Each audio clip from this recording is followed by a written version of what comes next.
Wombat will take care.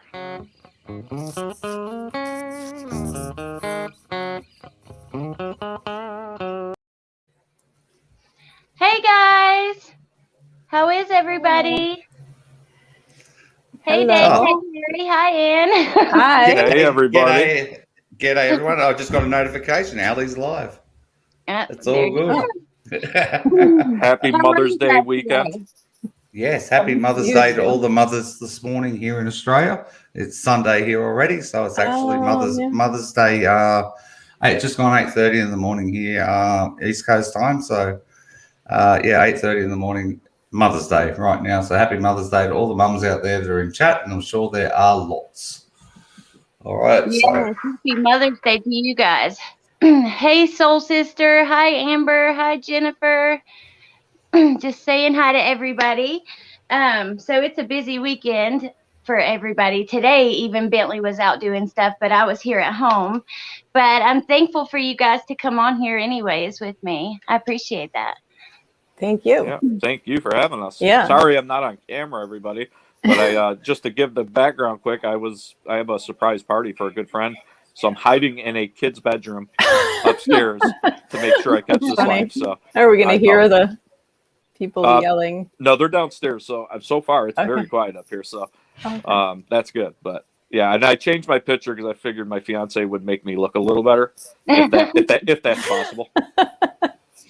Thank you, Amanda, and thank you to everybody. Oh, thank you, Amber. This necklace I've had for years and had it just hanging there, and I was like, well, it kind of goes today, so yeah. Pretty. Um, so, and for people watching who don't know who you are, do you want to kind of explain who you are and whatever you Sure. want people to know about you? Sure. Sorry, my German Shepherd just broke in. He wasn't supposed to be in here, but my husband will get him. So on that note, I'm an animal communicator, which means that I understand what animals are thinking, what they're feeling. I'm also certified in animal massage and acupressure. I do energy work as well.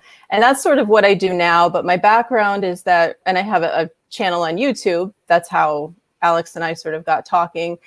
And but my background was that for many years, I worked as a social worker, therapist. I went to grad school for criminal justice and then social work. And I used that degree for a while I was working with both survivors and offenders of different types, and worked in foster care and worked with kids and with mental illness. And so I did a lot of that. It was pretty intense work for many years. I worked in the New York City foster care system, so it was pretty crazy. But after a while, I got kind of burnt out. But at the same time, I came across I'd always been interested in energy work and that kind of thing, but I came into the animal communication because my mother actually invited me to a class in it, and a light bulb went off and I realized that I've been talking with animals my whole life. I just didn't have a name for it. So I pursued that, and that's kind of how I ended up where I am now. Wow, that is so cool. Speaking of animals, this little kitten is in here that's not supposed to be. So one kitten, you guys talk first. The animals are taking over. they are. You're one of the very special people in this world, out there for the kids, like the social Oh welfare my God, system. I'm in love with that cat. Oh my gosh, Kitty, it's a baby. I didn't know you had a gosh. baby. Cats, love them. Yeah. Yeah. Yeah. So it sounds like you're a very special person. Well, it's something I did in the past, and although now actually I have something coming up, I'm going to have some stuff on my channel about working with kids with a person who has a program, a camp for kids. So it's kind of exciting to be able to use some of my past stuff with what I do now. So yeah, Absolutely, without a doubt. yeah, I'm Without a sure doubt, you awesome. seem like you know a lot about, you could have some interesting thoughts about some of these cases, the people involved, and all of that, which is really interesting because you've been there, like on that side of it. So, yeah, I'm always learning. I'm still learning. I'm kind of a learner. I just kind of always want to learn more. And learn from you guys. I learned from everybody has something that they share, a unique perspective on things. And, I keep learning, and I love learning about more the criminal mind kind of a thing. So yeah, it's super interesting. Me too. Yeah. Thank you, Soul Sister, so much. I meant to say that a minute ago. Jen Madison says, do you communicate with rabbits? Is it any I animal? do. Yes, Wow. any animal, rabbits. I just had a rabbit in this last week I was speaking with. Wild animals, domestic animals, and I believe anybody can really do that. If they want to, they can. You can hone that skill, because I think everyone has intuition, and it's just really tapping into your intuition and growing it. It's like a muscle, just exercising it. Can I ask you something quickly? How do you read the canine dogs that actually do the dog searches in the Watts case? That's what everyone asks me in this world. That's the first question. Well, I'm sorry. I think it's probably a very populous. There we go. Look, there they are now. They're barking in the background. Yeah. So his daddy needs to come get him. Actually, I'm thinking it's Dieter more that people ask me about. Dieter in the Watts case, but I'm so sorry, Alex, if you can hear my dog. Can you hear him barking?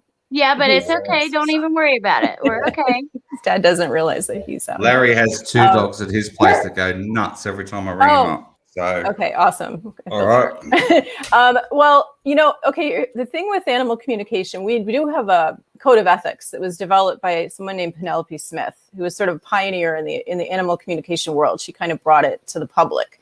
And she developed this code of ethics. And part of the code of ethics is that we don't communicate with anyone's pets unless we have permission, more than just a hi, hello kind of, connection sort of a thing.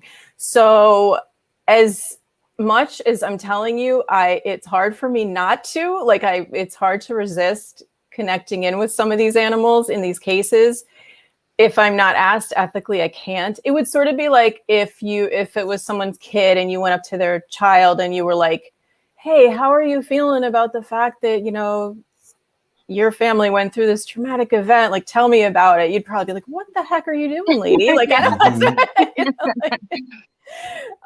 so that's why it's that ethical thing. But energetically, though, I think sort of in general terms, I don't know that I can speak to the canines. I haven't really tried, connected energetically with them. I did that more from a mind, a logical, sort of having the same thoughts everyone was having. Like, why aren't they going over there? The dumpster, what's going on? But the Dieter thing, that was hard not to pick up on. I couldn't, his energy when all those people were in their home. And he was trying to tell him everything that happened. That's what I firmly believe. Yep. Which was so sad. And he was so traumatized. And you've got all these people in, police gear and their walkie-talkies or whatever, just, I mean, the trauma, he didn't know what the heck, was happening in his little home. So that was like, I couldn't not feel that, it was really, really awful. But I do know, I did see something posted by Frankie, and he has Dieter. He posted a video of Dieter with a new doggy sibling or something. And I felt that he was very happy, very content, taken care of. Yeah, I was going to ask you, what do it seems to me, we all think, I don't know, but our animals, do they seem to be very resilient? Like, I always wondered how he's doing, and I have seen that same video Frankie posted, and it seems great. But in your history, are they very resilient? Can they overcome? Do they deal with trauma the same way as us, like PTSD or things like that? They can, they can have a lot of residual issues. I've had a few pets with things that have happened to them. I have a few videos about my dog Kane, who went through a lot before he came to us. So that's kind of part of what the work I do is a healing modality to help them heal from those things. I would say they're probably more resilient in the sense that they're not as attached to the emotion of things like us. Sometimes we get attached even though we want to let go of the past and move on, we're sometimes hanging on, we don't even realize it, to some of the things that have gone on in our lives, like these sort of tapes that play in our head and the emotion that goes with them. Animals are more like detached from that stuff. Once they move on, and they, it's sort of different than some of us who, maybe get stuck in non-forgiveness or inability to forgive and things like that. They're not really like that. Yeah. Well, that's good. When my cat had kittens, hi Kelly, when my cat had kittens and we gave away the last one, you could tell for about like 24 hours that she was just depressed. She didn't eat. She didn't do anything but lay around. And then it seemed like she did get over it quickly after that. Yeah. Interesting. Okay, so you originally went to college for journalism, right? Yeah, I kind of went into college not knowing what the heck I was doing. I wasn't the best student, but I was more into like at that. I won't go into my age, but I've been out of school for a long time, and even before the whole like social justice stuff was big, I was really into that, like Amnesty International and stuff like that when I was in high school, and so that kind of got me into college. I was into the arts more, but then once I was there, I started doing things at the radio station, the TV station. I saw friends of mine. One day I was like, I was a political science major, but I was sitting in this like study area with glass, and I looked up. I was like so stressed out, studying. And I looked up and I see friends of mine running, like playing, like running back and forth. And I'm like, they're filming like a video for their communications class. I'm like, why am I doing this? Like, so I ended up being a communications minor, and I became the director at the radio station, where I was the director of the news department at the radio station, and kind of combined that stuff. Thought I was going to go to New York and become this like journalist or reporter. And then, I stepped into that area of like media. I was working in a post house in the city, and it just it's an editing house in the city. And I realized that this isn't a good world for me. Like I felt, kind of the craziness that goes on with all that stuff, like a lot of egos and things like that. Yeah. And I worked at an Irish newspaper, and that was a lot of fun. I thought maybe newspaper would be better. But, while I was there, I just started to realize like my interest keeps going to like forensic psychology. And so I thought I was going to be the, Clarice from Silence of the Lambs. Like and I wrote to someone, and I don't know, it was somebody who wrote a very important book, and I've been trying to figure out who it was, if it was John Douglas, somebody who's actually very well known, and I can't remember who it was.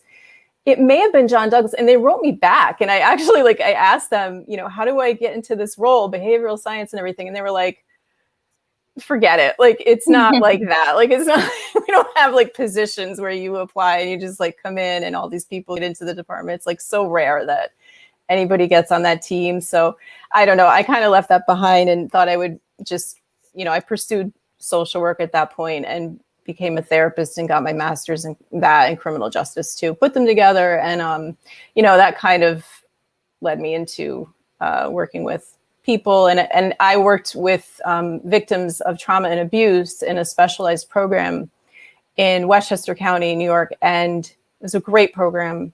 And we were required to work with at least at any given time one offender.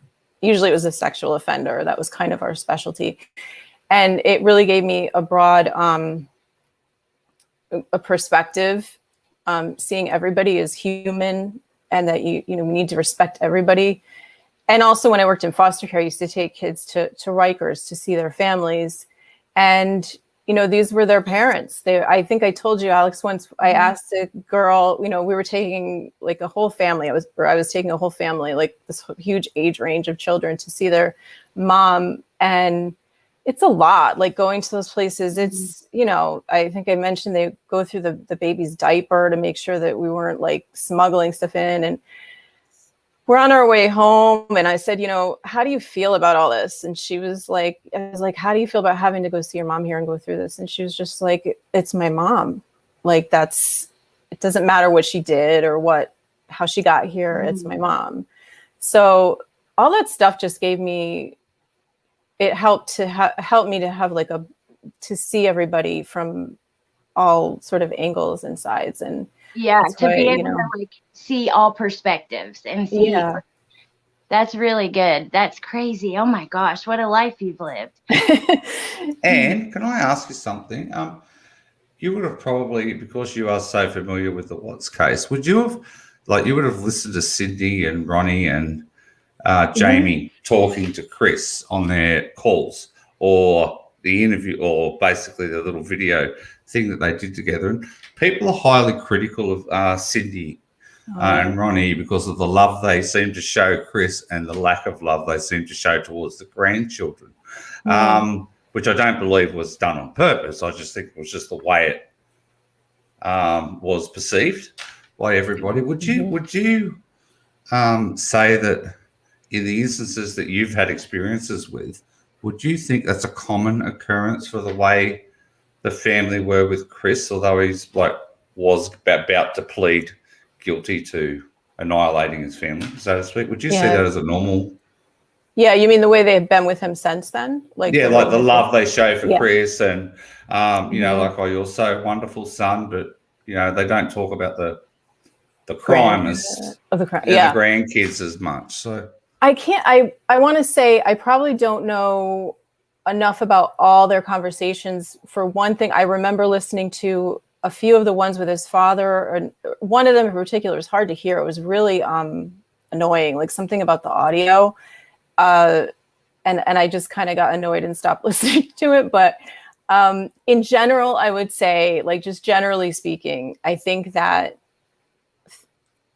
it isn't abnormal for parents to be maybe upset about the act, but love the person still.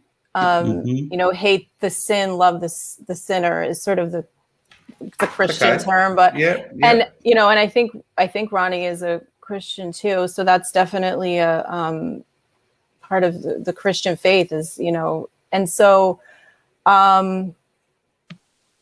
you know, I don't think it's abnormal, really. I think if I did something really horrible, that my mother would still love me and support me, and she might be disturbed, but it's something probably, you know, that's just like a bond, like, you know, that. Yeah, I think, and if I can add to it's a good question, Dave. And I've talked about it before, but I don't know if anyone's heard it. You know, I can relate to this because anyone's heard my story. I grew up with a very complicated history with my father, who was a very public figure, politician when I was a baby, and did some very bad things. Was often in the media for being, you know, oftentimes for getting in trouble with the law. And I spent a lot of time growing up, you know, without him around. I haven't seen his face in like 20 years as we speak.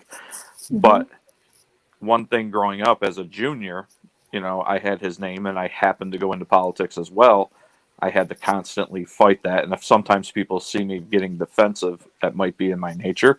But I find it sometimes, that's why I feel for them a little bit, because as much as, you know, when I would have people, when I'd be out campaigning and they'd say, "Is that your father?" And I'd say, "Yes." I've literally had people slam the door in my face.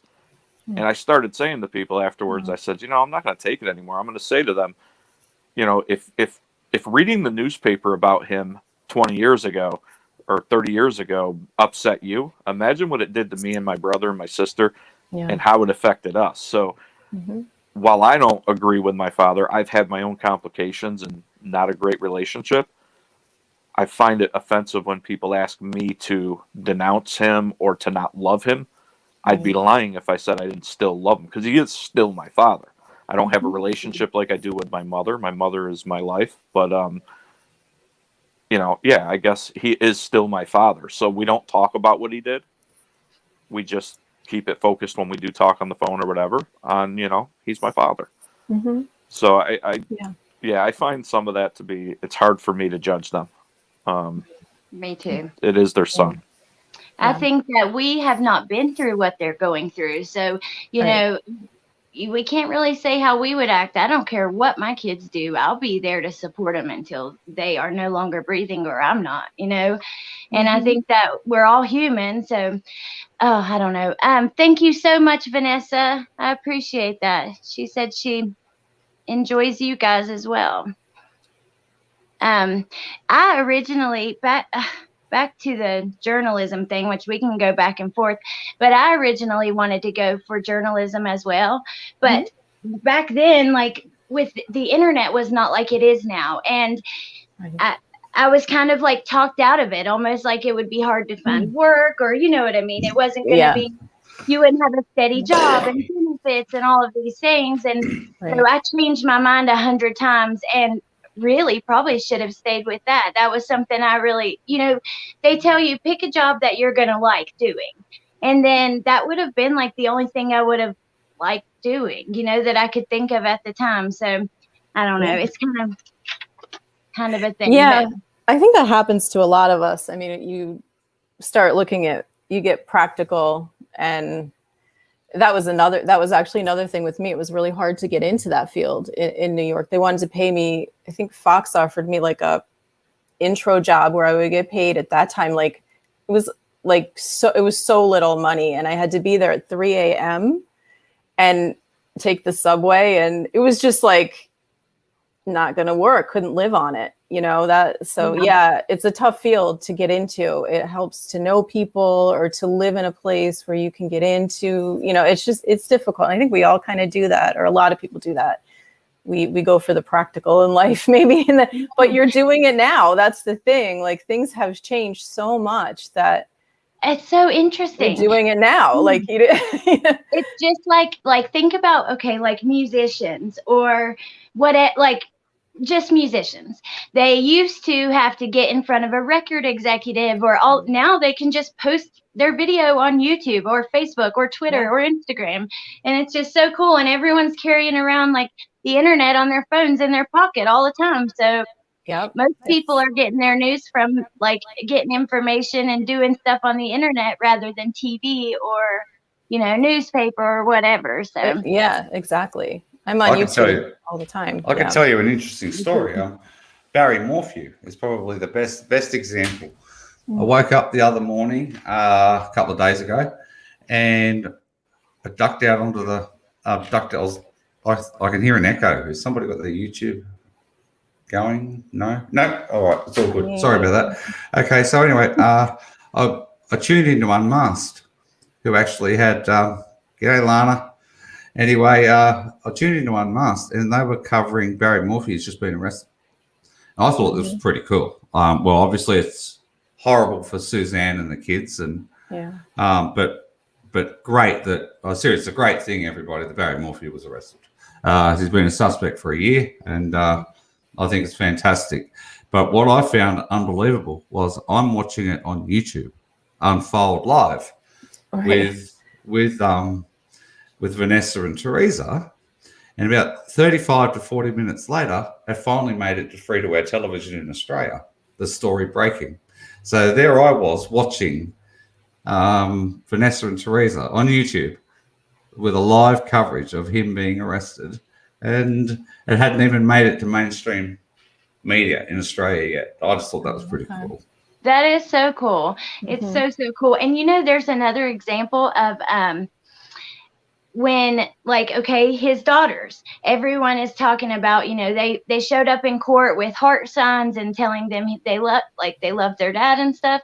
And some people are like, well, you know, they're brainwashed or blah. There's a lot of that. And you know, that's their dad. So of course they're going to be like that. Their mom is gone, and this is all they have left. And you know, there's no reason to judge them for that. It's that goes right back to what I was saying with where I feel bad again. I have a father. I know someone asked earlier. No, my father's not in jail. This happened. This stuff was when I was a little kid. I mean, I barely remember any of it. I've learned it as an adult, but he just hasn't been around in my life. But nonetheless, that goes back to what I said. I mean, these poor girls, they don't know. And when you love someone, you're that young, first off, and you love someone so much and you're so traumatized still, we got to keep in mind they still don't know where Susan is. I mean, God bless her, but when it's your mother, you will keep every amount of hope that she's still out there somewhere alive. And to judge them and how they believe or what they believe, and to love their father and stand behind them, God, I'm just so glad the judge is protecting them. Right. He really seems to be running a tight ship in that courtroom. Yeah, I totally agree. Making it where they can't, thank you, Kiara, by the way, but making it where they can't be filmed, and, that protective order. It just seems like even the DA seems like a real badass. I couldn't think of another word, but, she just seems like she is out to win. And I think she will. And they seem like they really are being professional, unlike some other people in Colorado doing investigations. But hopefully this one goes. Yeah, there are two very dodgy investigations. I don't understand the Vallow case. I just don't understand any part of it. I don't understand how they could only be charged with tampering with evidence, and Chris was charged with 5 counts of murder, and they had absolutely nothing on him. They had him confessing to Shanann, and he got charged with 5 counts of murder, and they had no physical evidence that's in the public discovery whatsoever to charge him with that. Yet the Vallows are as guilty as sin. It's all over everything, like what they've gone and done, and they only get charged with 3 counts of tampering with evidence. I just don't understand. I'm hoping that they will get charged, though, eventually. Well, I think there's a lot of hope. I mean, with Barry, people have said, obviously it took a year. And I love this DA, I got to say. She's outstanding. At least from so far, her statements, she is a tough woman. She's taking no prisoners. She handled the questions in a very professional but strong manner. And she said flat out, when asked, and, I would not be bringing these charges if I wasn't positive and very confident in my ability to prosecute this case. And, I mean, she just dropped the mic. I like her. I like her, too. Yeah, well, she needs to move to Weld County. Fast. Yeah, really. I cannot wait to see what happens. There's so much going on right now. It's interesting. I mean, because you have last night they were searching the Malete home, the Larry. Yep. Yeah. And then all this stuff with Delphi, like these new people coming up. There's just a lot going on. Hopefully it's like the tide has turned and there's going to be some justice in some of these cases served, I hope so. I think it's going to be a very busy summer for true crime, for sure. Yeah. Thank you so much, Lana. I appreciate that so much. Like Letitia Stalk, I cannot wait to see her get locked away forever in jail. That woman, she is always trying to pull something. At first it was, I can represent myself. And then it was, but I can't get access to the law library. Then she gets access and, I don't want to go now. And now it's, I need public defenders again. Like, lady, come on. I think she's just trying to stall and put it off as long as she can. Letitia certainly triggers a lot of people, for sure. She brings out emotions, and a lot of that's going to be a crazy case to watch too. I admit I haven't followed it very closely, but you can't help but be triggered watching her. I thought her name was Letitia Storch. Yeah. I didn't know how you say her last name. Yeah, okay. They said cow. That's what I was told. Like stout, like cow, the way you would. Like cow. I like the word cow. I love the word cow. Anyways, okay, let me get to some of my questions for you guys. They're for all of you, so there's not a lot, but it's just kind of just interesting questions. So, do you guys get your basic news from your phone or the television, or where do you get it? Personally, I think we all get a lot of it from our phone / internet, whatever way we access. But I do still, I guess, call me old school. I still love sitting down with the New York Times, the New York Post, the physical paper, and actually reading them in the morning. Something just about it. I mean, I can get the news other ways, but I just enjoy reading Do the you do that newspaper. every day? I do. Oh, wow. That's cool. What about you, Anne? Sorry, I muted myself because the It's dog, okay. but excuse me. I would say that I get a lot of it. It's pretty much on my phone. I don't have regular television, so everything I take in is we have a Fire Stick, so that's Well, at least you have one yours, and you'll be able to find it. We can't find Chris Watts's, but Although I do we always could lose find it. yours. I'm always losing it, but yeah, it's mostly from the internet and what comes on YouTube, and yeah. I don't watch a ton of news because I don't, for a few reasons, but most of it I do, yeah. Yeah, Well, cable news, like, I gotta admit, I've cut that stuff off. If it's on for noise in the background, kind of white noise. I don't get much from cable news, but I do still have a little bit of respect for a lot of respect for print media, newspapers, the old boots on the ground reporters that still follow, the ethics and things that we kind of take for granted in the new media world. Right. I was amazed and surprised that when your federal election was on over there, and you'd go to a different news channel, and they were all, one was Democratic and one was Republican. I couldn't believe that a news channel was actually basically supporting political parties. I just found that astonishing. That was my biggest, I thought news was meant to be transparent. So it was supposed to be not actually impartial and neutral. Yeah, and, exactly. Yeah. And throughout the election, I thought, oh my goodness gracious me. So you go to CNN and it'd be one type of political thing. You go to Fox, it'd be something else, or you go somewhere else, it'd be something else. And I was just amazed. So my news comes through YouTube notifications, basically. Facebook is probably the number one news source. But here in Australia right now, we've cut out news on Facebook because they all wanted their money. They all wanted to get paid. All these news networks for Facebook to be on the in Facebook. So there's actually a cut down on that over here in Australia at the moment. But news.com.au is an app that we've got over here on our phones, and that's usually where you go. But then you go to click on a story and you've got to pay for a subscription. You know what I mean? To that for the print media of it, because I'd rather just read print media more so than watch videos of media. If I want my videos, I go to my YouTube for all my videos. But in a news story, I'd rather read whatever they've actually written about the story. I think you get more of a story in print media. Thank you so much, Nancy. That's really sweet. I appreciate that.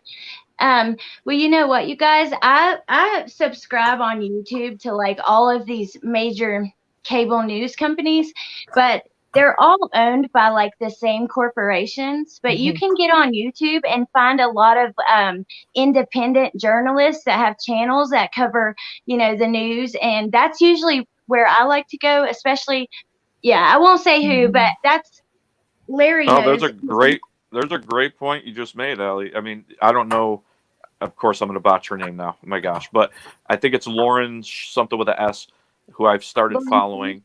Who is she's got a smaller. Yeah, I think so. She's got only about 7,000 subscribers. She's an actual proper local reporter in Colorado. She's been covering this the Morphew case.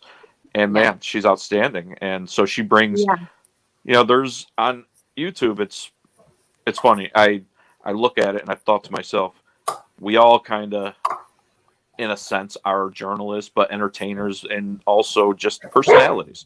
And there's a wide range, I guess, a spectrum from You could be a robot, robotically journalist sticking strictly to a script and reading off teleprompter. You could be totally entertainment and off the wall. I like to consider myself somewhere in between. I try to be real, genuine, laugh. Last night, and I get myself in trouble. Last night, of course, I was singing along with a song, and I get in trouble for that. So, you gotta just take it with a grain of salt. Yeah. But you can't make everybody happy. But the beauty of it is you could follow everybody. I could follow Anne and get a perspective on her life and what she does, and then I could follow Dave because I could live vicariously through his inhibitions and his ability to just say it how he feels, and I love that. And I could follow Allie because she's just everybody's favorite, just a sweet, sweet person and very knowledgeable on so many different cases. And some people there might be a couple, 2, 3 people that like me because I just have fun. I don't know. It's interesting, but you got to keep it in perspective too, because, I was think mortified yesterday, Larry. I was sorry.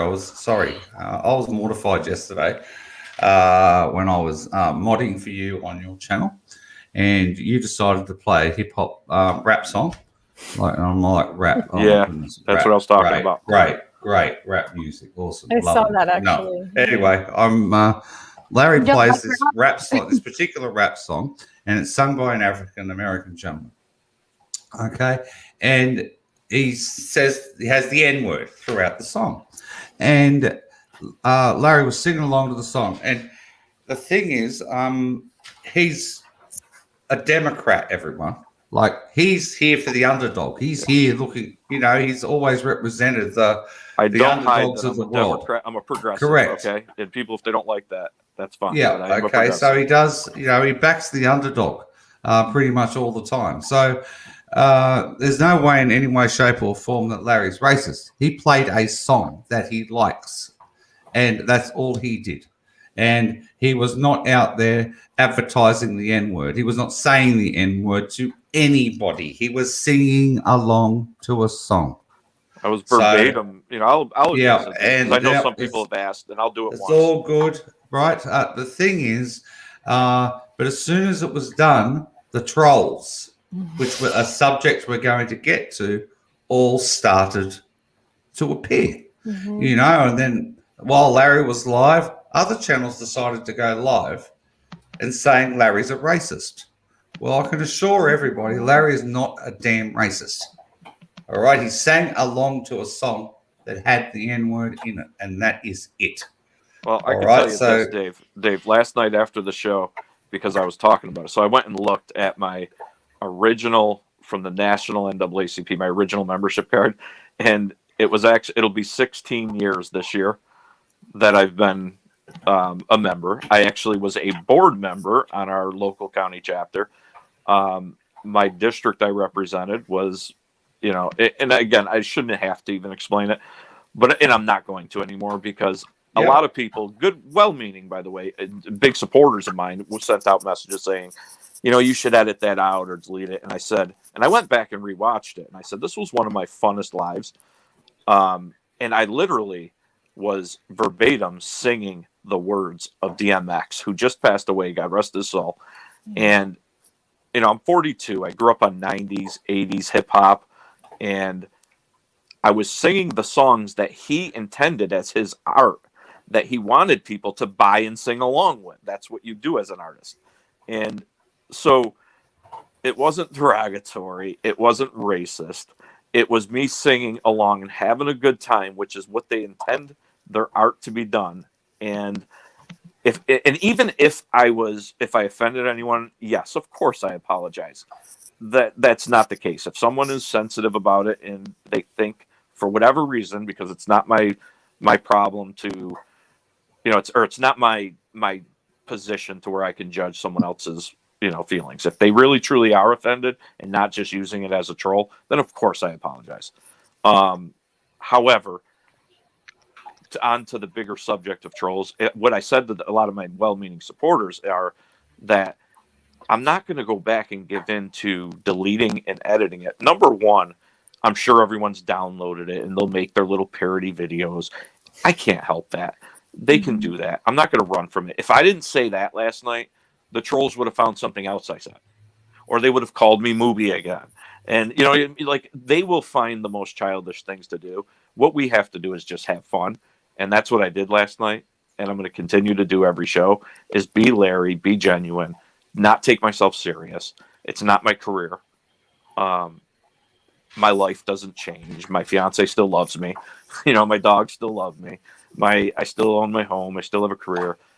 I am having fun, and we can't let trolls, because all they can do is really mentally affect us, and we can't let that happen. But that's about the most I'll explain on that. But I think that the overall topic of trolls is a great one to get into because, and I'll end it with this story. Today, I mentioned this to my 15-year-old nephew, who is a gamer, loves gaming, and he's such a great kid. And we often talk about this generation, the younger generation being babies or so on. But when I mentioned to him, I go, I'm doing, I've been doing this YouTube thing still. I said, but I'm getting a lot of trolls and bullies out there. And he just laughed. He goes, yeah, that's part of it. Mm-hmm. And what I realized, it kind of was like a, epiphany to me that, I think us adults are getting more sensitive than the younger people. Is they just see it as part of the world that, nowadays people can be anonymous and they could say whatever they want and they just kind of brush it off. Yeah. Whereas I think we get more offended by it. That's a good point, but they're more used to it. They grew up in the world of the internet. Yeah, and I don't know if it's a good or a bad thing or neither, but it's just the fact that they're desensitized like that. It's I don't know if they feel that's just how things are and how people interact, like that's just like how it is. I don't know if that's a great thing, but there is a little bit of something we can take from it for sure. To not let us bother us, not let it bother us.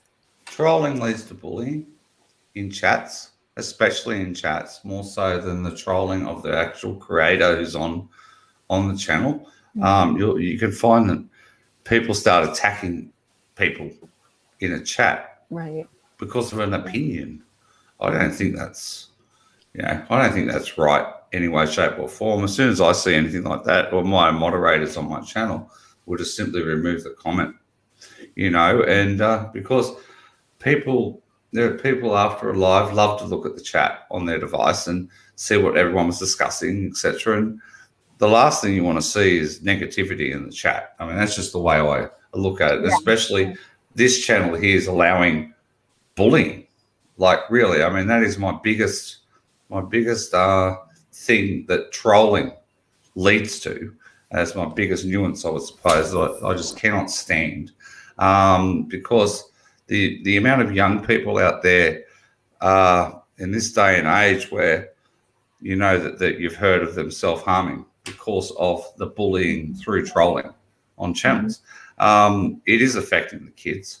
It is affecting them worldwide, and I think it's absolutely horrendous what goes on. And I am not a fan of bullying in any way, shape, or form, except I have a very strong opinion of NK, and that's it.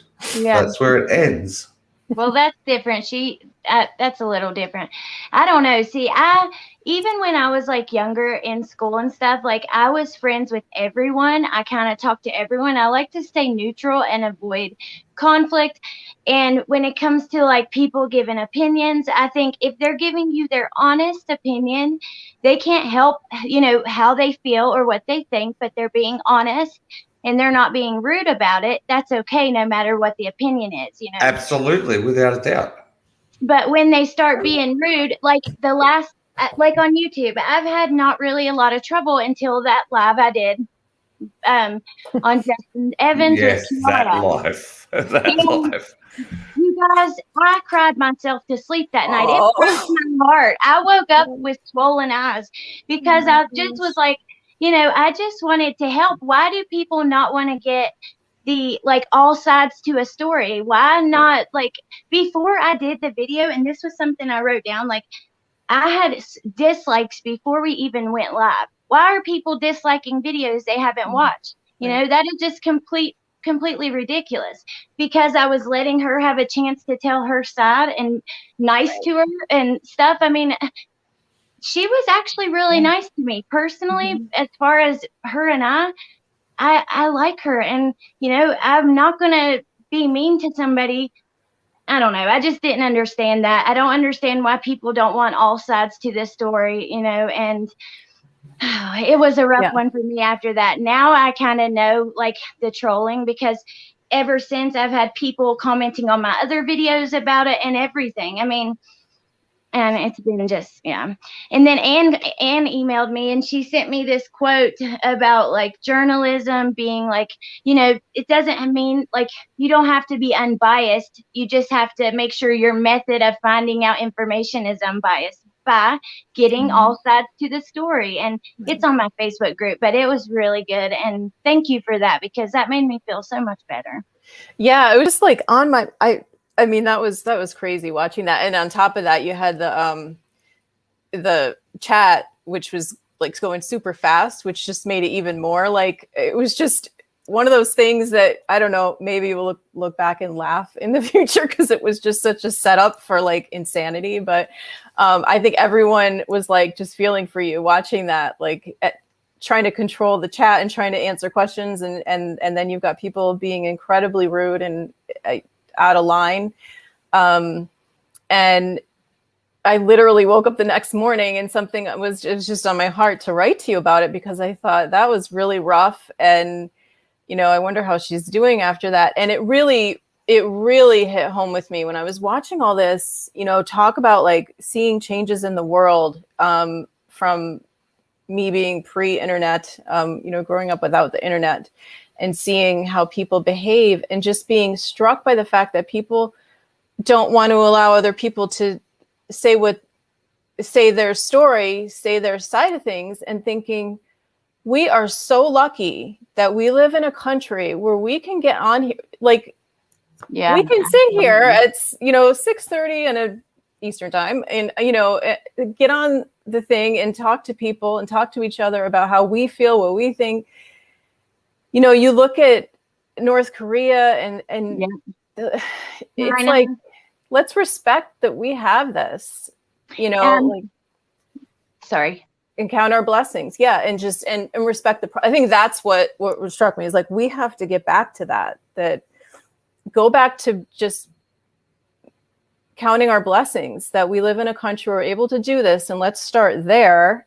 Yeah. And let's start respecting each other and letting everybody have their own opinion. That, that's part of what this country was made on, the Constitution. So I hope that people can start doing that. And if not, I guess they just, block them or whatever. But I'm lucky I don't have a lot of that. And my channel is still growing. I had a lot more people when I was on Facebook, and when I went over to YouTube, I lost a lot of people. But I don't deal with a lot of that, honestly. But I certainly deal with criticism about like what I do and what is this woo stuff and what, like, right. Animals talk, Well, so let them talk, but I do so much appreciate your message. And thank you so much, Amy. I appreciate that. My thing with Kiara is, for one, everyone had all these questions for her. She's brave enough to get on there and talk to us. Yeah. Before they even listen, they had all the, and, I'm not talking about the case. I'm just talking about her answering the questions and also the way she was with me. She was very lovely to me. She was a nice girl. I was not going to I don't want to bring a guest on and allow them to be disrespected. I'm not saying you can't be critical of her. That's fine. And I understand that. But this is a 19-year-old young lady. And we have like 40-year-old women telling her how her looks are bad, her attitude's bad. I mean, all these things. And I'm just like, that crushed me that night. I can't imagine how she feels. Yeah. You were actually great that night because you were, Amber and I came in late to help. Somebody told me, get over to Ali's channel. She needs some serious help with her chat. It's going out of control. And I thought, is she talking the Andriacchio case? Because usually that's the case that brings them all out. But no, it wasn't. It was a young girl on your screen. I had no idea what the case was about, and I was following Amber's lead when she started deleting these comments. I'm thinking, okay, so that's the type of comment I have to delete. Okay, so I try to work out who's actually who's the baddie here out of the, you know what I mean, in the chat. And so I started deleting comments, and I started blocking people left, right, and center. And then eventually you like pulled the plug and you just went, nah, I can't do this anymore. Girl, because you were an absolute train wreck yourself, you know. And then I just thought it was so, you know, like I thought, oh, you poor thing. And then luckily a couple of days later, I came on your channel and sort of made you feel a bit better about doing YouTube again. So that was, you know, I think there's an awesome comment, Katie Churchill, in there about, you know, the biggest problem or issue, you know, that we get,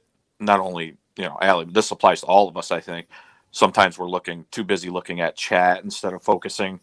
And I've thought of that myself, that, you know, I have to remind myself that we are not professionals at what we're doing. Even the professionals aren't, because they don't, you know, when we're watching a live program on, you know, whether it be Fox or CNN, they're not looking at a live chat, and there's, you know, hundreds of thousands, potentially millions of people watching, and they all have mixed opinions, and they're probably some of them throwing stuff at the TV. They don't see it. They keep it blocked out. They stay focused. Yeah. It is, but I think the general public out there, like Katie, we don't realize how hard, or I didn't realize it is, because I used to yell at Dave all the time, stop worrying about chat.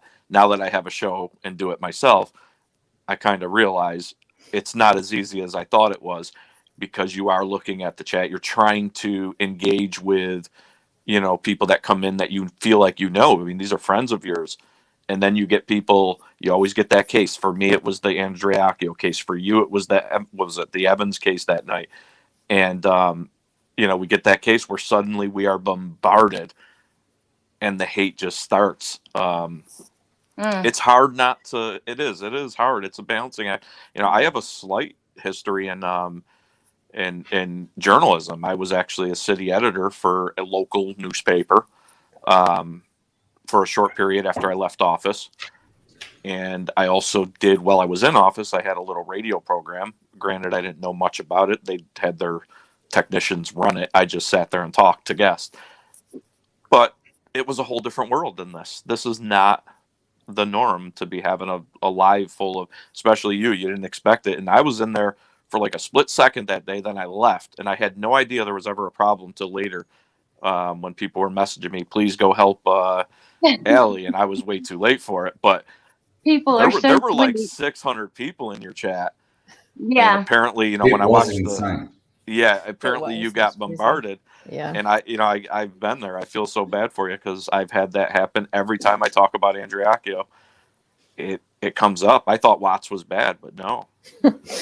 Yeah, I was thinking you were wearing like a tank sort of a thing, and I was like, thank God she's wearing like a sleeveless, because she must be just like sweating and hot. Like I would have like passed out by now. She had 2 mods and 600 in chat, and they were going insane. It was just, seriously, it was just absolutely out of this world. And when Amber and I turned up, the other mods were like, yay, Amber and Davey, yay.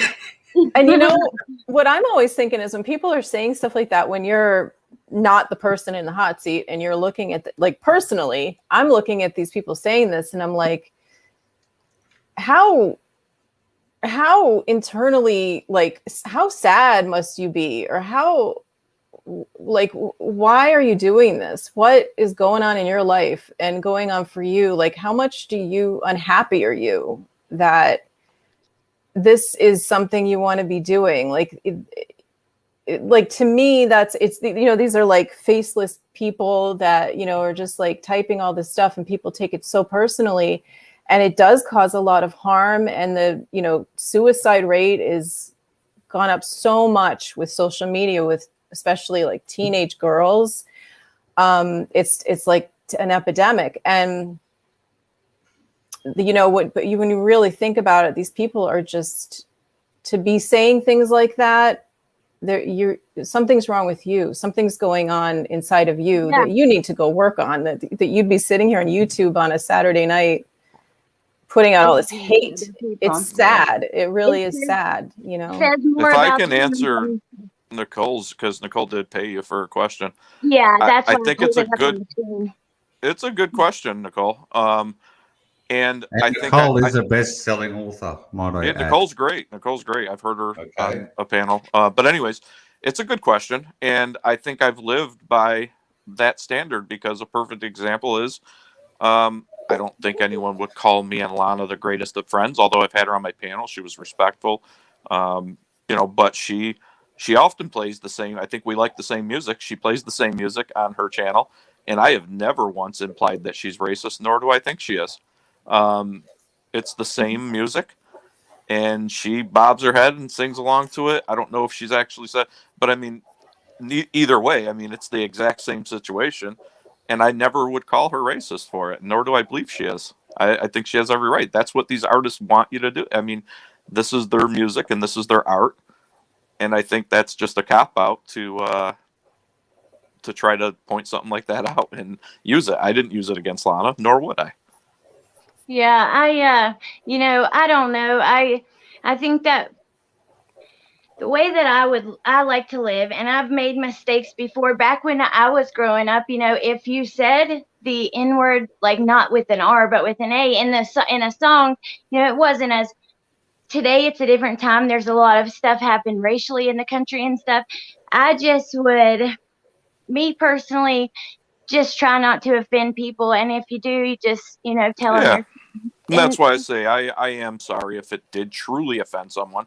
I'm not sorry to people that are using it to just kind of gaslight, but I do apologize if it truly offended people. But I mean, and again, we could go, and that's why I'm trying to stay away from it, because we could go in a circle. I could bring up 1,000 of my friends that grew up with me and contest for my things. I could bring up I mean, if I needed to make a phone call and bring the president of our county NAACP chapter to talk about my character, they can. But ultimately, what do? We end up just arguing with each other.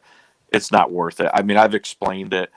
You're right, Allie. You made a perfect point. Where we grew up, that's how we talked. I mean, I was one of the only white people in my neighborhood where I grew up in the inner city. So, like, that's how we chat and talk. It's a different time. And again, if I did truly offend someone, I certainly apologize. Absolutely, and I mean that genuinely. Yeah, that's awesome. Good. Because that's all you can do, at this point. And, I really believe in forgiveness. I've kind of talked about that a lot with other people. I think that, we're all human. We make mistakes. And when somebody is has made a mistake or whatever, if they are sorry, then you have to allow them a little space and to grow and change and see. Times are changing. I don't know. I just think that there's ways that we can get past these these problems and all work together for a common goal instead of all fighting with each other about, drama and stuff like that. That's kind of like all of this combined is why I wanted to do this show, because it's a whole nother world. That was one of my next questions. Like, what advice would you guys give to someone who wanted to start a YouTube channel? And about how to handle the criticism, because sometimes people do need to criticize us. Maybe we mess up, but sometimes people criticize us like when we're undeservingly. And what would you say to someone that wanted to start a channel to prepare them for all of that? All of you guys and whoever wants to do it. Okay, well, I'll go. When I started my channel, my goal was to basically be myself. I explained that to you. Be my authentic self here, or the person that I want to be, pretty much in real life. But it's very difficult because I'm actually a recluse in real life, and on here I'm actually very outgoing and outspoken. So I'm trying to be the person that I want to be. I want to be authentic, definitely believable and trustworthy. That's the first things. I didn't have.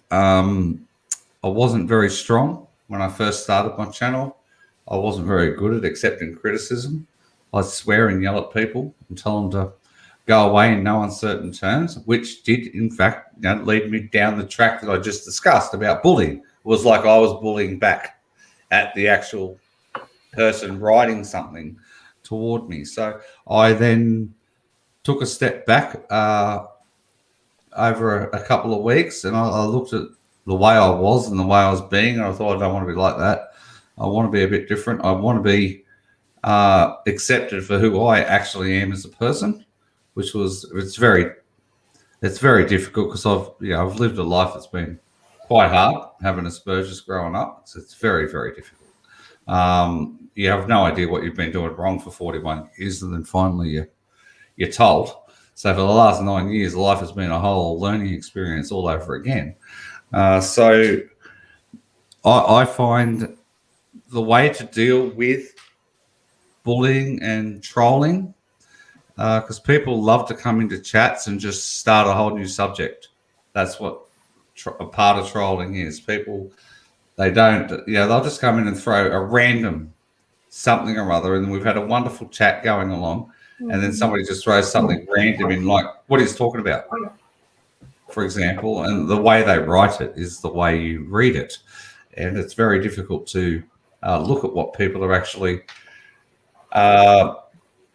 they just want to interrupt, basically. They just want to interrupt the flow of the show more so than anything. So I just fully believe that just ignore them, delete their comments without actually acknowledging them.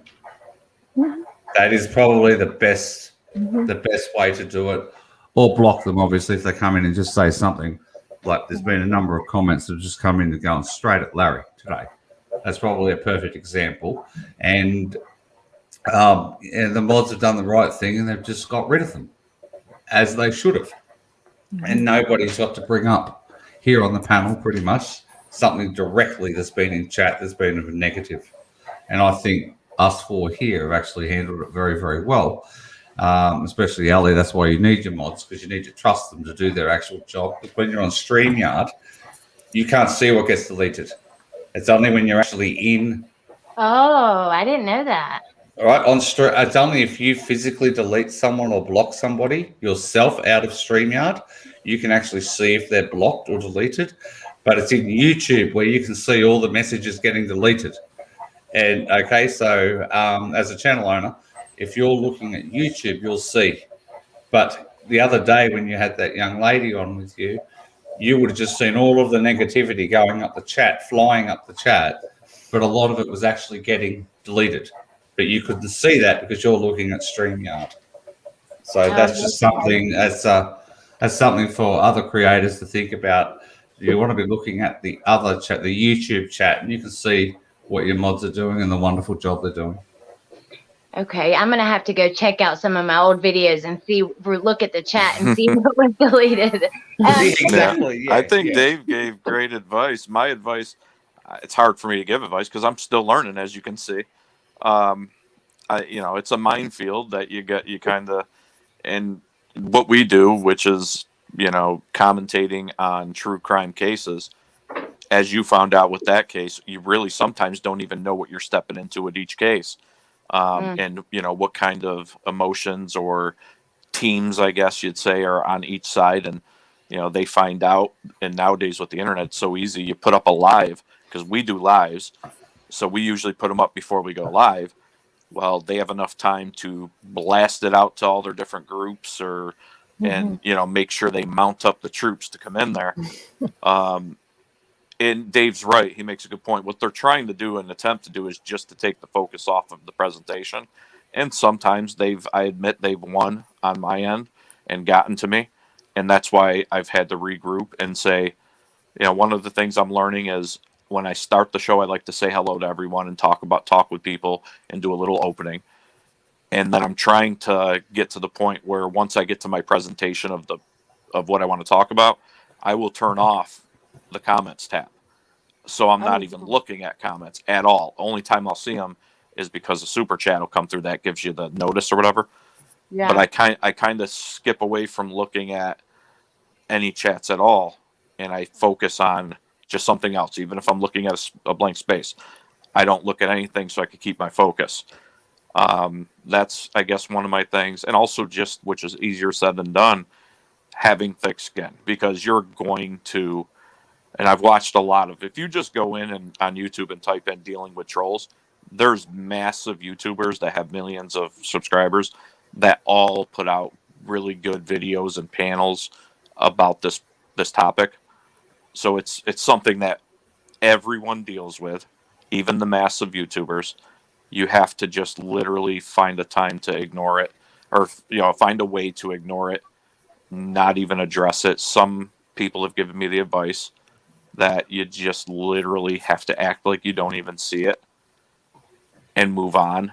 And I'm still learning that, obviously, because I don't do this as a career. So I don't often think, how's this looking for me? Like in politics, I know these rules, but I'm not running for office on YouTube. I'm doing it because it's just a hobby and I Right. enjoy it. So I sometimes do fall for it.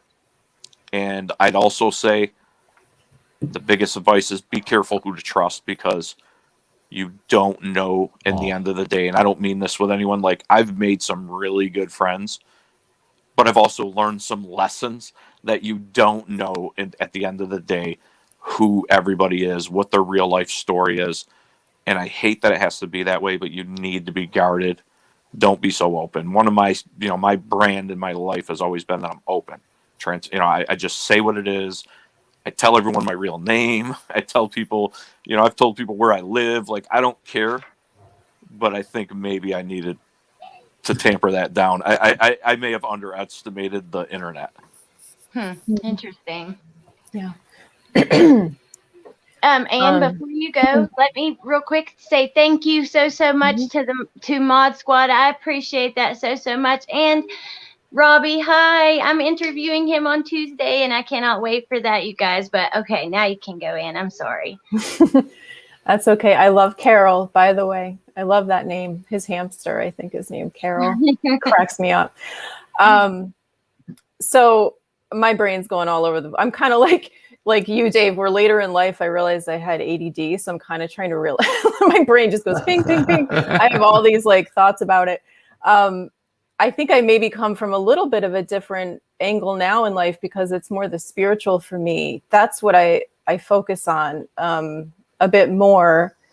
And then also boundaries, like Larry's saying, that kind of comes from my social work life, where, developing a thick skin and having boundaries. And because people will come at you, even in that field, I had death threats from gangs and things like that. And you just learn, this is their stuff. This is their issue. This is their stuff. You have to remember that. If somebody is on your show putting you down or putting your guests down or what have you, they are miserable probably. And that's not a judgment. I'm really not saying that like a judgment. I'm saying with empathy, sympathy, that's sad. Yeah. So try not to take it personally, step back from it and look at it from that, perspective. Secondly, the other thought I have about it is that on a spiritual level, there is evil in this world, however you look at it. I happen to be a Christian, so I, call it one thing, but someone else might not be. They might just say, well, it's darkness, it's negativity, etc. And the thing is that, in my belief system, and I think that other people might see this too, even if you're not a Christian, you might see this as well, that what's the point in going after something that's not a threat? There is no point. Right. So if you're getting attacked like that, there's a likelihood that you are a threat. And that's a good thing. When you are fighting for justice and you're trying to help people that don't have a voice, help victims, help families that are traumatized and don't have the time and the energy and the wherewithal, and they're traumatized and they can't necessarily be sitting on YouTube, putting themselves out there. So, you're a voice for these people. You are a threat to the negativity, evil, darkness in the world. And the way I see it is, this is a community of people that there's something in us that in this true crime world that we love and are passionate about true crime, that we want truth. Like we're all truth seekers, seeking the truth with Dave. I'm sorry I had that name, everyone. It's I think it's a good name. It is. It's exactly what I think. Those of us that are in the light, that we're, that's what we're here for. And it bothers us when these people go they're out in the world, and we know something. We know that they did something, and we're like, "What? This isn't right. This isn't right." And it's good that there's people like us still in the world that care about that. So we have to have strength in numbers. That's the way I see it. Strength in numbers. Stick together, protect each other, take care of each other, defend each other, fight for each other, support each other, and we'll be fine. Just take care of yourself too.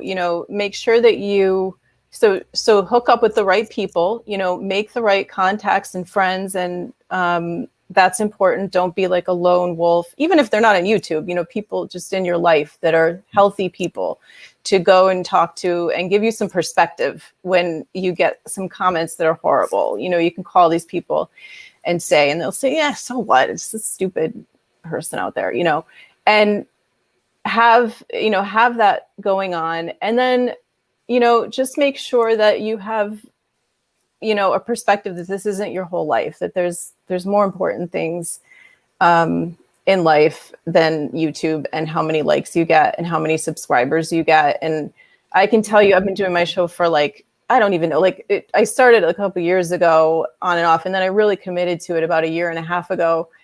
And I still have at this point, I have 650 subscribers. And I just, I know, and I'm putting out I really do my homework on my content. And I don't know, YouTube is a beast, and it's really hard to get up there. But anyway, the point is that, if you're trying to put out light and you're trying to put out good, just know that that's it. And that's all that matters. And just know that you're a threat, and you're probably going to be attacked if you're a threat. Where were you Ann, a month ago? Because I would have paid you for this advice and this guidance, because you are brilliant. When I decided to hit that go live button, I had no idea what I was doing. Yeah, and it's not me. It's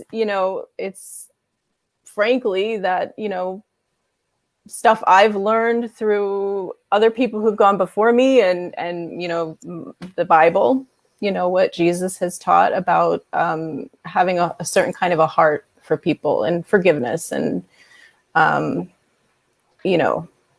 judging and that kind of thing. So can you please let everybody know what your channel name is in chat that have just I joined put us? there's a link in the description if they go to it, everybody's. And by the way, Save Robbie said mean comments are intended for the person typing them to feel better about themselves, right, which is so true. And he said he just followed your channel, and I have faith that one day you will. You're going to keep growing. I know you will. That's the name of the game. We have moments we grow a lot, moments we don't. Right. But you're just too amazing not to. So I do have faith that you will. And also to Angie, thank you so much. I appreciate that. I hope you and the farm are doing well. Yeah. My advice would be forget about your ego, because when you first start and people start, which happened to me really on TikTok more, people started criticizing me, and even little things that would just hurt so bad. But I had to realize that I'm going to get criticism. Put your ego aside. It doesn't matter. I think that's a huge part of it. Yeah. But I wanted to say, which kind of ties into this, I wrote it down. Okay. So do you guys ever see the comments or get the comments you guys are all just doing this for money, or all they care about is, Robbie said he wants to have you on his channel. That's so awesome. Oh, I would love He's to. never asked me. I like Rob. He's never asked me onto his channel. Yeah. Yes, I'd love to. Yes, she said she'd love to. Yeah. Awesome. I'll be watching. But yeah, sometimes I see comments like that and I'm like, people don't understand. I mean, I've worked on making videos like on TikTok and here for over 6, 7 months before I ever made a penny. It's not like you just immediately Right. start making money, and you do quite a lot of work, you A know. lot of work. A Oh, lot of work. Yep. Yeah, on my that's a Yeah. good point. I got a Yeah. lot of criticism, I think, because, and I readily admit it, it had nothing to do with me. I had a lot of help and great people. Dave was pushing me. CDT, Kelly and Amber were amazing and already had their following. And like I went live and I woke up the next day and had like 2,000 subscribers. And Wow. then it, kind of peaked out right now, I think around just under 6,000. And of course, that though, as much as that was, I guess you would say flattering, I also am not stupid. I know that it wasn't me. I had help and I had people support me and do it. Right. But then people started with those comments, like Allie was just saying, that you're doing it just for the money, and he's saying this for the money. It's like, dude, I hit live because I got sick of bothering poor Kelly and Amber by calling in all the time to, give my theory and to talk about it or to call into Dave's. Like, I just figured I'd go live. I didn't think people would really show up, and it happened. And then people started helping and supporting, but no, that's not it. So I'm almost happy that this latest, attack on me or, the hate started coming, because it's kind of calmed that stuff down. And Yeah. I want to kind of refocus away from that because it was overwhelming, and I kind of like that it's quieted down a little bit. Yeah, But like yeah, nobody you guys don't do about this. Like money. Ann was just saying, she's only got. I didn't know that, only 600. So you're not even monetized. So you're doing all this No. work for no Yep. money. And I'm in the same program you are, by the way. It has not worked for me the same as it has for you. I heard you mention the program that you use. It hasn't worked as good for me, but that's okay. What program? What program? Well, I don't, it's, I'm not putting them down. It's probably my fault that it's not working as well for me, but it's Think Media. They do like I think you mentioned that yes. you're part of Yes. Yeah. I was on one of their lives, and like I've been watching them I've always been interested in YouTube. No doubt about it. Like some people have said, oh, Larry had a channel. He's been on YouTube, created it. I think I was one of the first people as a legislator. I used to post some of my speeches from the floor in like 2008 before most people knew what YouTube was. Yeah. So like that's a I've long always time. loved YouTube. I just never thought of if I ever thought of doing a show, it would have been like, I thought it would be like political or, talking Right. politics. Never did I think I would land into like true crime or even be successful for that matter. Yeah. But yeah, Think Media is awesome. I've been following them forever. They have great advice. They have programs. But I don't think they helped me to succeed on YouTube. I'm not stupid. My YouTube success was Dave, CDT, an appearance on AD, and doing what you're doing now, which is networking and talking to good people. Yeah. Yeah. Yeah, and Save Robbie, I'm just reading his point. Exactly. It does, like, even though I'm making nothing from YouTube, except that what it does is it brings people to me for my business. So that's Right. it would be great to make money on YouTube, and ultimately if I'm going to put this much into it, that better be my end goal to some extent. But it's also something where I can send people for resources and, even students of mine and things like that. I can say, I have a video up there, go watch it. But what was I going to say? So yeah, it drives me crazy when people attack those of you who are making money because it's ridiculous. I can tell you, I caught Dave's show Friday morning, he in Eastern time, US. It was 5 in the morning or something like that, because I was going to bed because I edited all night long a video that I wanted to get out that day because I'm trying to be consistent. And I thought it was going to be a really simple video, and I ended up editing all night long. Wow. And there's a lot that goes into it. So to say that people shouldn't make any money, why? Like Yeah, and like they should. It's a full-time job. Yeah. You're watching it like you're watching TV. Also, it takes up a lot of time. I like to talk to everyone. I like to answer emails and things like that. And, all of that takes time. But Robbie has a point. The whole reason we put out videos is because we want people to see them. But nobody starts a YouTube channel because they want to make money, because there's a lot of work that goes to it before that. And most people start a YouTube channel because they want to talk to other like-minded people about the things they're interested in. And then if it becomes like something they can have a career, then of course that would be awesome. But that's just not realistic to think that's why people do it. I don't know. There was a recent report. I don't know if it was Forbes, but I want to say Forbes, but don't quote me on it. Somebody just did a recent report where they did a study that YouTube this past year was the fastest growing profession. And it's no longer like, maybe 5-6 years ago where it used to be the huge Jake Pauls, or, you either made it really big or there was nobody. There's actually now become a middle class in YouTube where people can actually make 40, 50, 60,000 a year and just live a middle class life and do it from home and do what they love doing. So it's no longer like, oh, they're just begging for money. It's an actual career. And it's one of the, I think again, don't quote me, I don't have it in front of me. I'm in a little kid's room upstairs at a friend's house. But I think it was like, over 400,000, jobs were created. People became monetized just last year alone. Which is huge. That's absolutely massive. Big number. Yeah. It's crazy. I found some little things I was going to show you guys. Nothing like of big importance, but some articles and stuff. Like this one was talking about, is YouTube a threat to journalism or an evolutionary step, which was pretty interesting, because I think it is just people evolving with technology and stuff like that. But then I found some, let's see, these were like percentages of people who get their news, which it's not important, get their information from YouTube or Facebook, which it's a high amount of people. Let's see. And some of this is not really important, but this is like if you Google troll, this is what comes up. It says a troll is a person who starts flame wars or intentionally upsets people on the internet, which I thought that was good, because that's what they are, just trying to get people upset. That's kind of, I don't know. And then look at the little troll in the corner. It's kind of cute.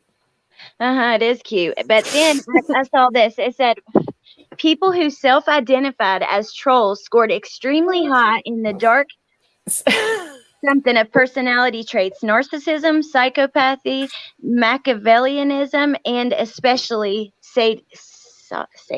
Sadism. Yeah, that was kind of interesting. And then this was the last one. Someone shared this on my Facebook page about that about the Justin Evans stuff. Well, it was someone who came because of that. Opinion is really the lowest form of human knowledge. It requires no accountability, no understanding. The highest form of knowledge is empathy. I lost you guys. There you go. For it requires us to suspend our egos and live in another's world. It requires profound purpose larger than the self kind of understanding, which I loved that. So I wanted to share that with you guys. Yeah. Empathy is. Oh, sorry, Dave. I was just going to say. Sorry. Yep. Go. Sorry. Well, I was just going to say that it seems like, I don't know, empathy, I try to always instantly look from the other person's perspective. I think I've said this before. I don't like Donald Trump at all, but when like all the news is talking about him, I start like feeling bad for him, thinking what it must be like to look at the news and like, so I wish people would try to kind of look from other people's perspectives a little more, instead of only thinking that their perspective is like the only one that counts or matters. But yeah, that's all I was going to say. Yeah. I had the same thing. What I was going to say. Oh man. One of my favorite quotes I say all the time, Ellie, is similar to that, but is, if you want to have true justice, the only way you could have true justice is if you're willing to afford it to even your worst enemy. And I think it takes an empath to do that by nature, is you have to be willing. And sometimes, though, you get in trouble. I have a good friend of mine in politics who we actually grew up together and graduated high school together, so we're still close friends. And he would often tell me, you know, in private, he'd say, Larry, you're honest to a fault.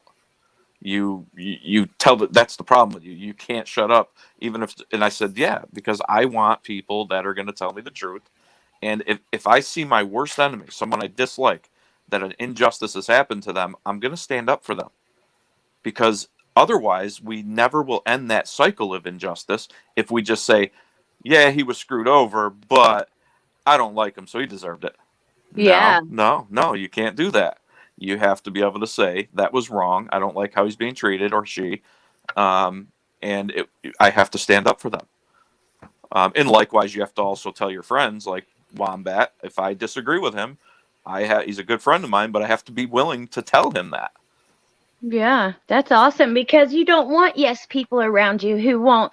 I want people around me who are going to tell me the truth even if it hurts. That way, if there's something I'm missing or something I didn't see, then I kind of, then I know.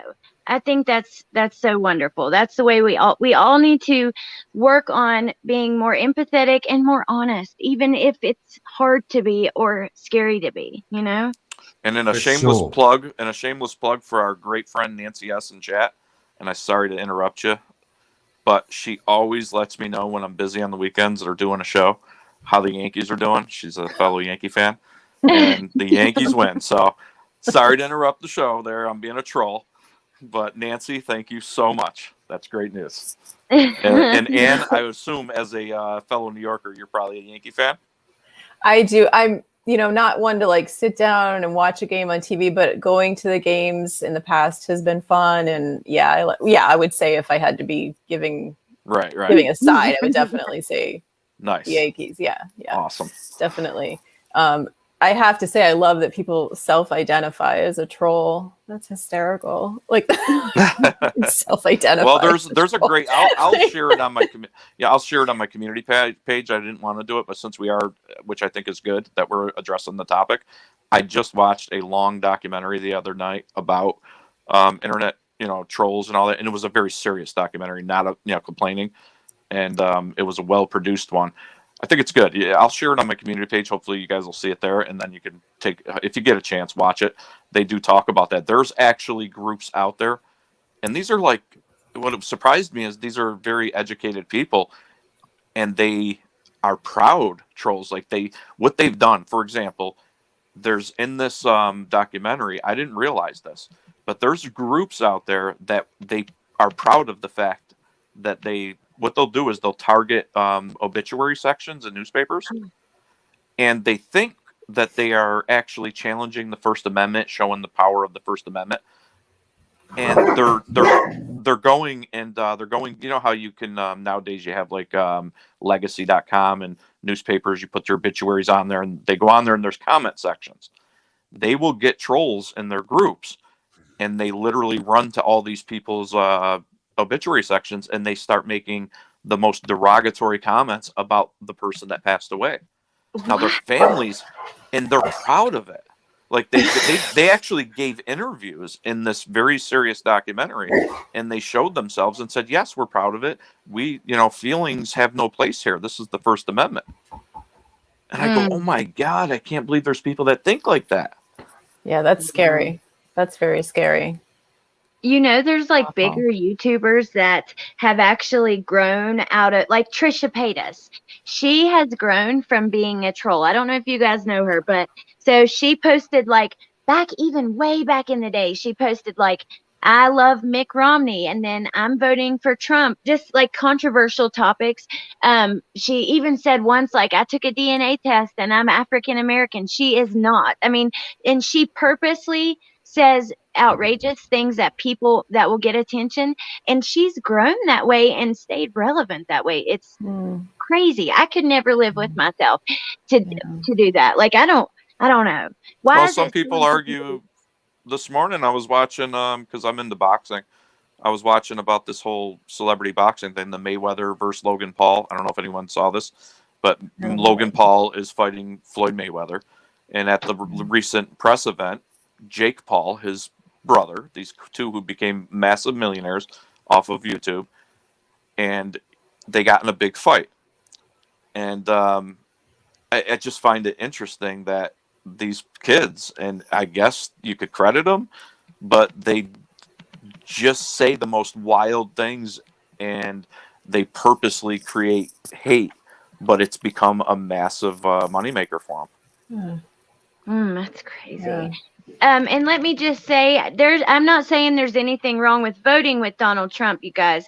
I'm just saying that at the time it was a controversial subject, and she has admitted now that she never even voted. She just said that she was voting for him to get attention and views.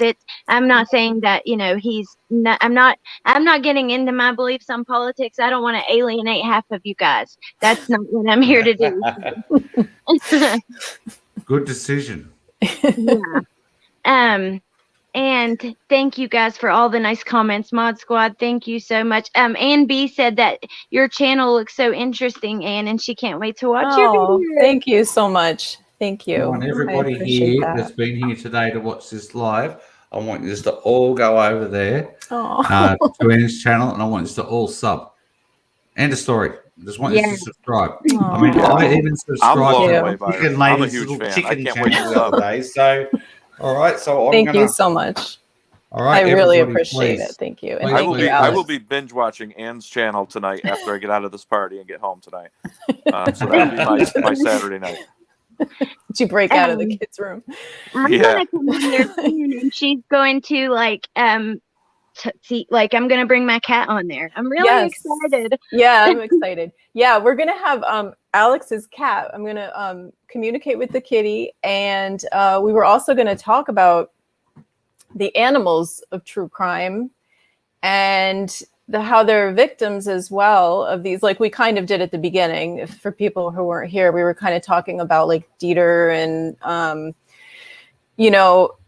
even like this Chadwell situation with Delphi, and he had a pit bull bite the girl that he abducted, and now I don't know what's going on with that dog, but I was like, oh my gosh, this animal, like he trained him to do whatever, or he antagonized the dog and got him riled up to bite her. I don't know what happened, but the point is that probably the dog's going to get put down unless something happens. But there's a lot of animals that are impacted by these crimes, and I'm not trying to say that it's more important than what's happened with the people or anything like that. I'm just saying that there's the animals, and I know a lot of people feel this way. Their hearts go out when they see a dog like Dieter, for instance. Yeah, in the comment, Barrymore, if he was the animal in his house. I told you Nancy S is great. Cute dog too. Yeah, there's and so I don't know. I wanted to maybe talk a little bit about that and how animals do experience or are impacted by trauma and crimes and things like that. And so we're going to talk about both things, kind of combine it and talk to the kitty cat. And we don't have a date for it, but we're going to have one soon. So, and you're up to 683 subs now. That was amazing because I told you I started at 650 when we started. This is like a telethon for Ann beginning. And I'm going to make a prediction. Thank you, Dave, so much. By Monday morning, Ann will break 1,000. Oh, I will pledge $100 Venmo to her 1,000th subscriber. Oh my God. Right now, on the record. I don't know if I can figure out who that is, so you might be off the hook on that because I don't know if I can tell who that is. Yeah, I don't. Dave will figure out a way. He's pretty savvy. I have no idea what you're talking about. Dave, thank you so much. No, you're a sweetheart. You are just so awesome. All of you guys have been awesome today, and I really appreciate it. Before I forget, though, Ann, speaking of animals affected, did you see in the Lori Vallow case, JJ, where he had autism, he had a dog that would, stay with him and help take care of him, and Lori Vallow, this dog was trained specifically for JJ and was very expensive. And Lori Vallow gave him back to the owner right before the kids disappeared. So that's another one that's probably very affected by, crime. Yeah, absolutely. I stayed away from that case. I got a little sucked in last week. I was like, maybe I'll just touch on this, and then I did end up watching like an hour and a half long thing on it, but I haven't. There's my guy. I'll tell you, he speaks every time we start talking about the animals. That's funny. That's true. There you go. Like, hey. But He yeah, knows I didn't know that. That's so sad. Yeah, because that was probably his whole purpose, was to help that child. And oh gosh, it's horrible. But is there anything else you guys want to add at the end of this? I appreciate y'all coming on. This has been so fun. it has been. Yeah. Always love talking to you guys anyway. But I just I'll end it with thanking you for having us. And Yes, I thank thought it you was so much. awesome discussion, awesome chat. And most important, happy Mother's Day to all of you. Every one of you. It's probably one of my favorite at least holidays, because you know what? They'll make fun of me for saying this, but I'm a mama's boy. That's Yeah, awesome. you're a bit of a sook. I got You're two a bit of a mama's sook boys, too. so I think that's awesome. Yeah, absolutely. Well and truly, and I'd like to say a big thank you to you, Alex, and lovely to meet you, Anne, and obviously the bugger lugs up there in the top right hand side of the screen, Larry. Thanks, buddy, and Alex, thanks for having me on here. I'll have to have you over on my channel one day, and we'll have a bit of a chat. Oh, And I'd love to. yeah, that'd be absolutely awesome. And thank you for just continuing to watch my true crime, Anne. Although you have an animal channel. So all right, so I'll make sure whenever you pop into my chat, because you have a channel, it doesn't matter who comes into my chat who has a channel, my mods will always put up the link for that person's channel, whoever that does pop into my chat who has a channel, because I think we all should support all other creators, no matter who you are. If you're a creator, we all should support each other, all across this little YouTube community. Right. So that's all I got, everyone. No, Dave, you're awesome. I mean, I wouldn't have wanted to talk about other creators anyway. I honestly like just about everybody and enjoy it for their own purposes. Absolutely. But before we came, Dave told me no talking about other creators, and I was like, awesome. I mean, and because he's so caring. And then he said, and let's try to go at 6:30 because CCC and CDT are going live at 8, and it's not right to go at the same time. Just so caring and awesome. Thank you, Dave, for being so awesome. I was just going to say, I think Amber, correct me if I'm wrong, I think Amber's doing a live tonight from her channel. I saw that. I think it's her first time too, believe it or not. Amber's an OG, and does great, but she's obviously she's with Kelly at CDT, but I think she's doing a live for the first time from her channel, so I'm excited. Wow. Yeah, you come up with all these terms, Larry, like OG, gaslighting, all these things. Sorry. I gotta go to Google and go, what is this? What is this? It's an American thing. It's an American thing. OG is short for original gangster. It basically means you're old school. You're one of the originals. Oh, okay. All right. No, okay. All right. And gaslighting? What's gaslighting? That's I'll let one of the girls explain that more. It's all right. I'll Google it later. But you've got all the. Let's just say a lot of the people that you talk about on your show have probably done it quite a bit. Yeah. Well, when you explain it, I don't know exactly what it is either. I just know it's like antagonizing a person. But is there? It's sort of like it's especially associated with passive aggressive, but it's like trying to make it it's like a way of making someone think they're almost crazy, like telling something to someone in a way that they start to doubt, like they believe you, but you're confusing them, and they believe that something that isn't true to be true. It's something that's done a lot in narcissistic relationships when the narcissist does excellent. So everything I'm saying about NK, she should take on board and say, "That's what I was going to say." So right. He's so true. He does not tell lies, this fella. and just gave a very good explanation of it. It's hard. It is hard to explain. So she did well. Great job. I find it very passive aggressive, and I don't like, because I don't like passive aggressive. That's why I just say what I feel. I don't like having to read between the lines. And is this person genuine? Is this person doing Mental this? Are they trying to, like, you know, play me? It's like, dude, just like, if you want to fight me, like, I grew up with a big family of cousins, and I have an older brother. Like, we would fight like mad, but like 4 seconds later, we're playing video games, and you know, we're laughing. Like, get it over with, fight, and then get it over with, and you know, you don't take it too serious. Right. You're like a dog. That's how dogs do it. And just before I duck away, I just want to say a big thank you to all the moderators that have been here today. There are a few people came in early. They're a little bit nasty. And the mods did a fantastic job. And mods never get enough credit. And I think each and every one of you deserve full credit for being here to help out Ali and her channel. Yes, thank you guys so much. Thank you to the mods. Thank you to the people in the chat, like sitting here talking with us. Thank you to you guys for coming on. All three of you have been really wonderful, and I appreciate it. Just thank you to everybody. I never want to quit saying that to you guys, because it's the most important, you know, thing. The mods, the people in the chat, the guests. I mean, I don't know. I think sometimes people get too busy and they forget about the little things, but. Yep, and happy Mother's Day to all the mums here in Australia and all the mums over in Yankee Land tomorrow. Yes. Oh, and Dave, this Jen is right. There's a website you can go to called Urban Dictionary, and you can type in any slang word, and it will give you the definition to it. Cool. Excellent. Yeah. I might get with the times. I'll stop being such a OG. Is there an Australian version of Urban Dictionary so I can figure out what Dave's saying to me half the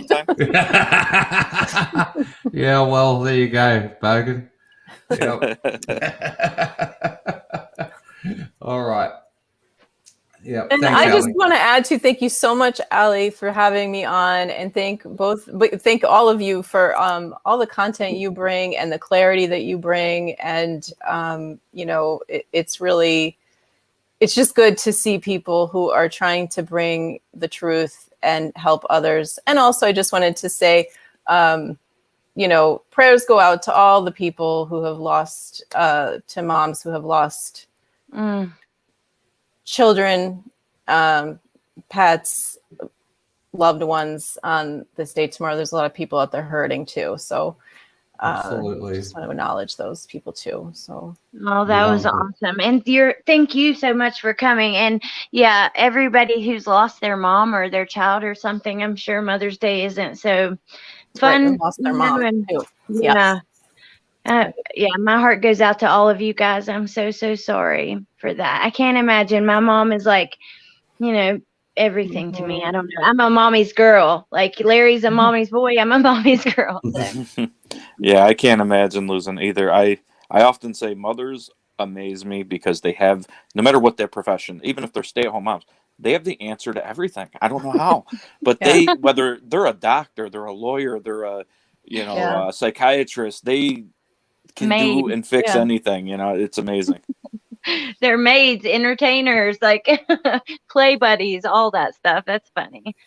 Yeah, they definitely do it all. But okay, guys, thank you so much for coming on. And yeah, go to everyone's channel. All of y'all's channel is in the description box.